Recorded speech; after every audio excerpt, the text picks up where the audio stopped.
ॐ ह्रीं श्रीं क्रीं श्रीं कुबेराय अष्टलक्ष्मी मम गृहे धनं पुरय पुरय नमः। ॐ ह्रीं श्रीं क्रीं श्रीं कुबेराय अष्टलक्ष्मी मम गृहे धनं पुरय पुरय नमः। ॐ ह्रीं श्रीं क्रीं श्रीं कुबेराय अष्टलक्ष्मी मम गृहे धनं पुरय पुरय नमः।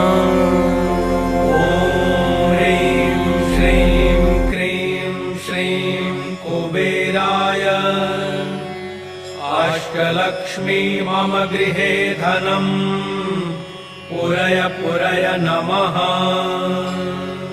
ॐ ह्रीं श्रीं क्रीं श्रीं कुबेराय अष्टलक्ष्मी मम गृहे धनं पुरय पुरय नमः।